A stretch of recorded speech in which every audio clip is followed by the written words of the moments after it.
To हमारी academy official and my name is Abhayrao. तो दोस्तों आज के इस वीडियो में हम देखेंगे ईपीएफओ एग्जाम 2023। इसका जितने लोगों ने फॉर्म डाला है वो अपनी तैयारी में लग गए होंगे। इसमें आज के इस वीडियो में हम देखेंगे जो एक इंपॉर्टेंट इसका सब्जेक्ट है, इसका सिलेबस जो जारी हुआ है, इसके सिलेबस में जो एक इंपॉर्टेंट सब्जेक्ट है industrial relation and labour law. बहुत सारे बच्चे इससे कंफ्यूज हैं कि इससे क्वेश्चन कैसे आएंगे, किस तरह के क्वेश्चन आएंगे। सिलेबस तो देख लिया है, आप सभी बुक से पढ़ रहे हैं, तो इसका एक कंप्लीट आपको, अगर आप यूपीएससी एग्जाम में बैठ रहे हैं ईपीएफओ के, तो आपको इसकी एक अच्छी तैयारी, कंप्लीट तैयारी आपकी होनी चाहिए। तो इस संबंध में मैं आज से इस पर आपका पर डे क्लास इस पर चलेगा डेली, और सिलेबस वाइज इस पर क्लास चलेगा। जितने टॉपिक हैं वो मैं आपको सब पूरा मटेरियल में पढ़ाने की कोशिश करूंगा। यूट्यूब पे आपको ये पूरी तरीके से निःशुल्क क्लास आपको मिलेगी। Industrial relation and labour law मतलब औद्योगिक संबंध और मजदूर से संबंधित कानून, जितने भी क्वेश्चन बनते हैं सब आपको इस चैनल पे आपको प्रोवाइड होते रहेंगे।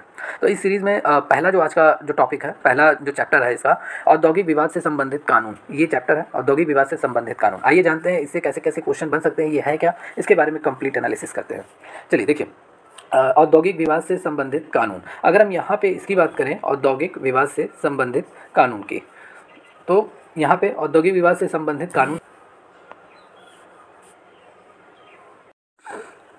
चलिए औद्योगिक विवाद से संबंधित कानून की अगर हम बात करें तो ये है क्या, तो देखिए औद्योगिक विवाद वे विवाद हैं जो औद्योगिक संबंधों में कोई असहमति हो जाने के कारण उत्पन्न होती है। मतलब कोई भी औद्योगिक विवाद वे विवाद है जो मतलब उद्योग में कोई संबंध खराब हो जाने के कारण उत्पन्न होती है। औद्योगिक संबंध शब्द से नियोजक और कर्मचारियों के बीच तथा कर्मचारियों के बीच एवं तथा नियोजकों के बीच परस्पर संवादों के कई पहलुएं इससे जुड़ी हुई हैं।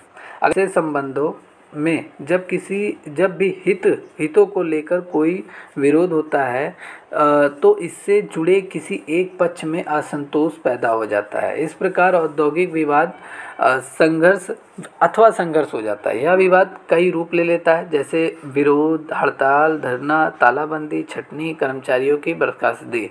मतलब कोई भी अगर रिलेशन ख़राब हो जाता है तो आपको ये रिजल्ट आपको दिखाई पड़ेगा। मतलब कहीं विरोध होगा औद्योगिक क्षेत्र में, हड़ताल होगा, धरना होगा, तालाबंदी होगा, कर्मचारियों की छटनी होगी।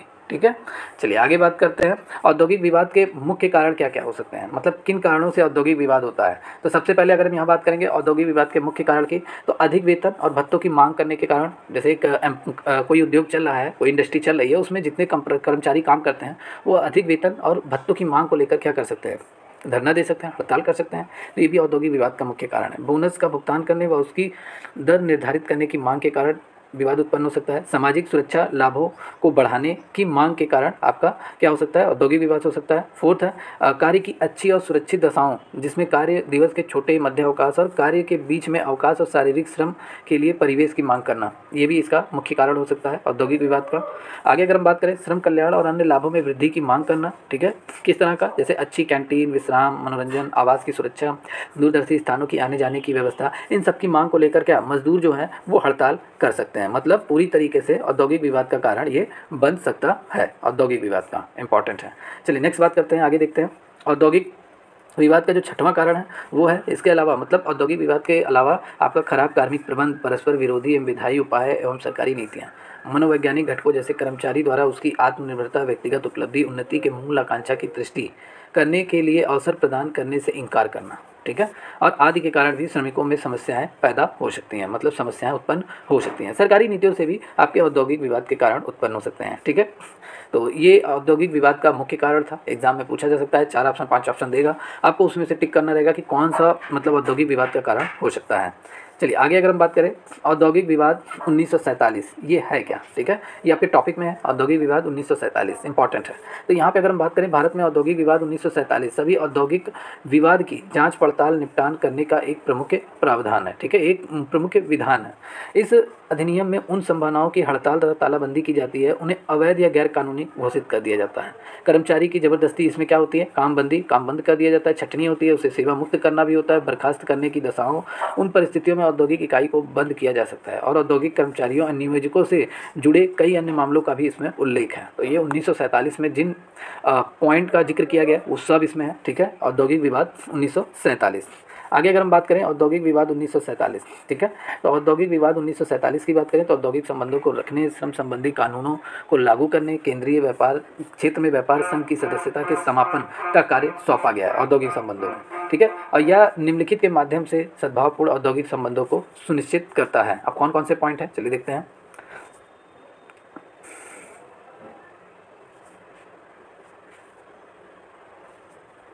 हाँ चलिए, आपका जो पॉइंट है, फर्स्ट पॉइंट है औद्योगिक केंद्रीय क्षेत्र में औद्योगिक संबंधों की निगरानी, विवादों का निपटान करने के लिए औद्योगिक विवादों में हस्तक्षेप, मध्यस्थता और उनका समाधान। थर्ड है हड़ताल तालाबंदी को रोकने के लिए हड़ताल और तालाबंदी की संभावना की स्थिति में हस्तक्षेप, ठीक है, व्यवस्थाओं और पंचाटों का कार्यान्वयन। तो ये पॉइंट आपके हो सकते हैं, मुख्य रीज़न हो सकते हैं, ठीक है, जिसे यह सुनिश्चित किया जाएगा सद्भावपूर्ण औद्योगिक संबंधों को, ठीक है, ये निश्चित करता है। चलिए आगे अगर हम बात करेंगे औद्योगिक विवाद के जो मुख्य उद्देश्य हैं वो क्या क्या हो सकते हैं। औद्योगिक विवाद अधिनियम 1947 का मुख्य उद्देश्य, तो अधिनियम के अनुसार औद्योगिक विवाद का जो शब्द का अर्थ है नियोजकों और नियोजकों के बीच, नियोजकों तथा कर्मचारी के बीच, कर्मचारी और कर्मचारियों के बीच किसी तरह का विवाद अथवा मतभेद जिनका संबंध नियोजन और नियोजन भिन्न मामले अथवा नियोजन की शर्तों अथवा किसी व्यक्ति के श्रम की दशाओं से होता है, ठीक है। और इस अधिनियम का जो मुख्य उद्देश्य है वो इस प्रकार है। चलिए, तो इसका जो मुख्य उद्देश्य है क्या क्या हो सकता है, औद्योगिक विवादों का न्याय संगत उचित शांतिपूर्ण ढंग से निपटारा करने के लिए एक उपयुक्त मशीनरी प्रदान करना। सेकंड हो सकता है नियोजक कर्मचारियों के बीच मित्रता, अच्छे संबंध स्थापित करने, उन्हें कायम रखने के लिए उपायों को बढ़ावा देना। थर्ड है आपका गैर कानूनी हड़तालों और तालाबंदी को रोकना, ये भी औद्योगिक विवाद अधिनियम 1947 का मुख्य उद्देश्य है। और इसका एक उद्देश्य है कि कर्मचारियों को जबरदस्ती कामबंदी, छटनी, गलत तरीके से प्रकृति उत्पीड़न से राहत पहुंचाना 1947 का मुख्य उद्देश्य है। सुलह, समाधान और मध्यस्थता, ये भी इसका मुख्य किया औद्योगिक विवाद अधिनियम 1947। और इन सबके साथ साथ औद्योगिक विवाद ये है क्या, पूरा डीपली हम लोगों ने देखा। तो ये आज पहला क्लास था, छोटे छोटे टॉपिक मैं लेकर चलूँगा एक एक वीडियो में, पूरा लॉन्ग वीडियो नहीं जाएगा, ठीक है। जितने भी लोगों ने यूपीएससी ईपीएफओ का फॉर्म डाला है, ठीक है, इस चैनल से जुड़िए। इस पर औद्योगिक जितने भी इंडस्ट्रियल रिलेशन और लेबर लॉ से जितने भी क्वेश्चन बनते हैं आपको इस चैनल के माध्यम से पूरा पढ़ाया जाएगा, ठीक है। तो अगर वीडियो अच्छी लगी हो दोस्तों तो चैनल को लाइक एंड सब्सक्राइब करना ना भूलें। अगर आपको कुछ पूछना है तो कॉमेंट सेक्शन में आप कॉमेंट करके पूछ सकते हो। मिलते हैं नेक्स्ट वीडियो में, take care and good bye.